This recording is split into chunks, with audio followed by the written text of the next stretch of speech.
Dominant 7 arpeggios? Isn't that like a jazz thing? Is that cool? Yeah, dominant 7 arpeggios are cool. Hi there, I'm Chris, and we're going to speak all about it today.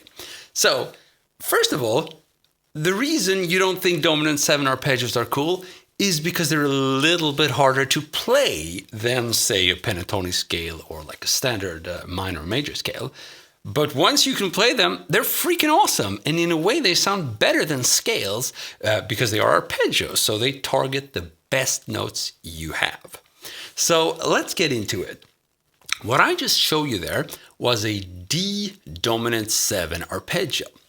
I think to a lot of people, it didn't sound like a dominant 7 arpeggio. It just sounded really cool, but different. That's because when you target just a select amount of notes, you get a very specific color. I mean, if you just like shred through a scale, it's just too much. Whereas when you use an arpeggio, you get more of an indication of actual harmony.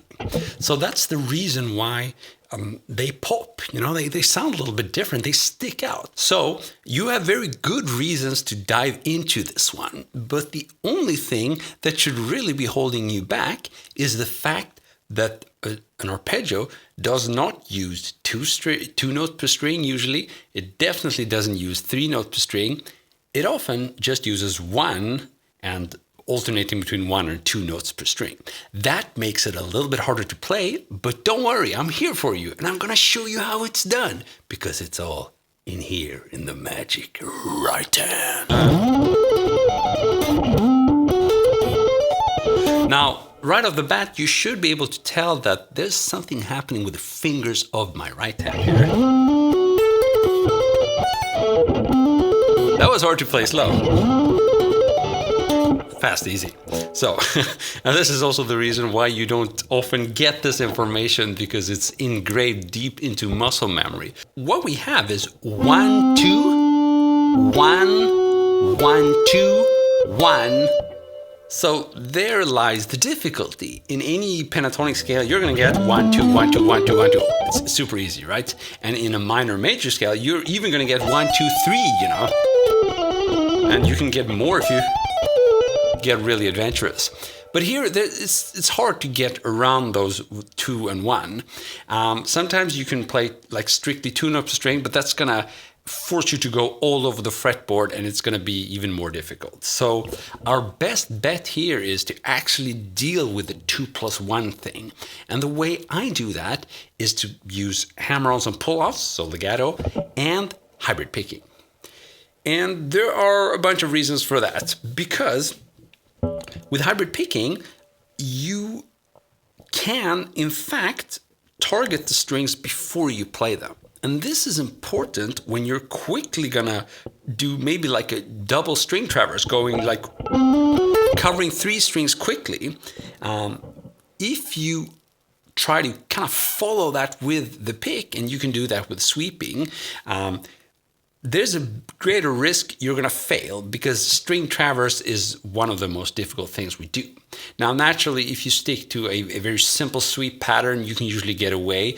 But if you're like me and you want to be able to throw in variations, maybe you want to be able to improvise, and you're not looking for like a one-trick pony kind of thing. It's more like, yeah, I want a new tool. Then that's not going to work. You can't just sweep back and forth and improvise. You are going to mess up, or at least I do that. And I think in general, that's kind of hard to do. So what I do is I pick a note, and before I'm even done picking, my right hand finger is getting ready for the next note. And not even that, there's a third finger coming up, which is preparing for the next string. So I get... Did you see that? Pick, hammer on, still on the same string, but my middle finger here is prepared to strike the next string. So there I do it, the D string, and before I even proceed to the G string, my ring finger is already there. Actually, it was on the wrong string, but it works when I play faster. So this is a pretty bulletproof method. I don't fail a lot with this. Trust me, I do fail, but that's usually when I try to pick a lot. And I mean, it's worth it because picking sounds cool, right? But whenever I want to play something and I want to be sure I won't fail, and that's typically when I improvise, because when you improvise, there are so many other areas where you could mess up. So you really need a bulletproof way to pick the notes. So that's when I tend to use Hybrid Legato, and I found that for me, it's totally superior in terms of, you know, the failure ratio. Okay, so there you have it in essence. I'm doing Hybrid Legato, and in this specific case, I'm playing a D dominant 7 arpeggio, and I'm starting on the minor 7, so I'm not starting on the root, which would be the 7th fret here, 17th fret A string. I'm starting on the 15th fret, and I'm hammering onto the 17th fret, and that's done with a regular pick strike and a hammer on. And then I play the 16th fret D string with my middle finger, and then I play the 14th fret G string with my ring finger, and I hammer on the 17th fret. So again, just that is a very interesting pattern. You won't be seeing that a whole lot. Again, it's because it doesn't work that well with regular picking. If I were to try to pick this, I mean, it works, but again, I would fail if I were in the middle of a run. And then we can continue on to the 15th fret B string. And then we have the 14th fret high E string and the 17th fret. Now, here's a thing which I do, and I'm not sure how useful it is for everybody else. It just seems to work for me. I actually play that 15th fret B string with an upstroke. And the reason I do it is because that takes the pick out of the way, and I'm able to hybrid pick. If I did a downstroke, my pick would be right above the high E string, which I want to target with the hybrid finger. So that's why it's a kind of weird picking thing to do. Play that with an upstroke. But I think it makes sense if you're going to hybrid pick. But when I play this fast, I actually skip the picking completely. And I do a hammer on for nowhere here. And that allows me to kind of reposition my hand, because I will need to do a slight wrist movement or even a forearm movement to reposition my fingers. That's also one of the reasons you fail with string traverse, because of that repositioning. That's how you play a dominant 7 arpeggio. But we also want to know when to play it, right? And the easy answer is, of course, when you have like a 7 chord, a D7 chord, you could play this.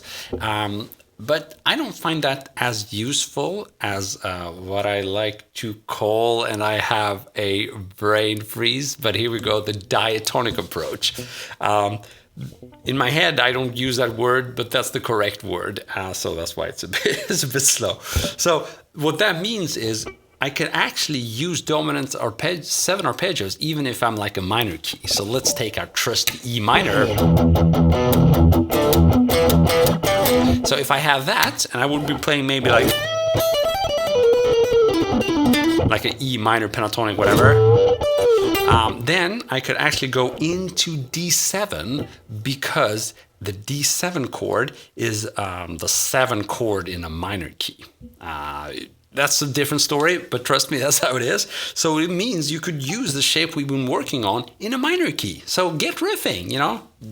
Try that next time you're going to play the E minor pentatonic. You could try to go into that one.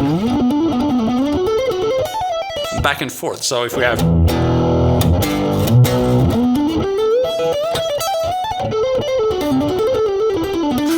I don't know how good that sounded, but I went back and forth between E minor pentatonic and D7, or D dominant 7. So it works. And if you have E harmonic minor, it gets even more exciting. Then you would slide this down from D to B, because the B7 dominant arpeggio is diatonic to the key of E harmonic minor. And I think you're going to recognize the sound.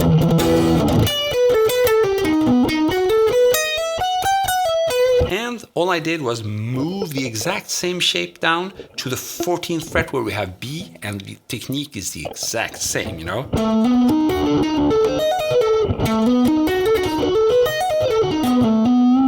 The instead of playing. So on and so forth. Okay, so I hope you enjoyed this little example of how you can really shred away with a dominant 7 arpeggio. I use it all the time, and it's a tool both for playing, jamming, improvising, but also writing riffs and just harmonizing stuff. It's a very cool thing to do, and it has nothing to do specifically with jazz. It's just a thing that is super useful, whatever style you're playing. Thank you so much for watching. You've been wonderful. I've been Christopher Dahl. See ya.